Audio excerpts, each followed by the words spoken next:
Usap-usapan ngayon sa social media ang pangalan ni Jane De Leon matapos kumalat ang balitang isa umano siya sa mga naging choice para sa inaabangang seryeng Sigabo.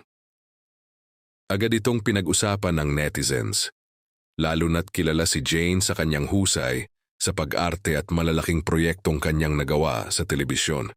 Ayon sa ilang online posts at fan speculations, kabilang daw si Jane sa mga kinonsider ng production bago mabuo ang final cast ng serye.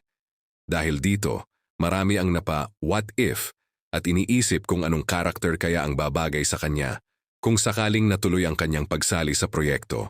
Ang Sigabo ay pinangungunahan ni Coco Martin at Julia Montes, kaya naman mataas ang expectations ng publiko sa magiging kabuuan ng serye. Sa laki ng proyekto, hindi na rin kataka-taka na maraming bigating artista ang na-consider para sa iba't ibang roles. Sa mundo ng showbiz, karaniwan na ang ganitong sitwasyon kung saan maraming artista ang pinagpipilian bago tuluyang mabuo ang final lineup. Posible na isa si Jane sa mga naisip para sa proyekto, kaya lalong naging usap-usapan ang kanyang pangalan online. Kaugnay nito, marami sa kanyang fans ang nagpahayag ng excitement at suporta at sinabing bagay na bagay umano siya sa isang seryosong proyekto tulad ng Sigabo. Para sa iba, malaking dagdag sana sa bigat ng cast ang kanyang presensya kung sakali.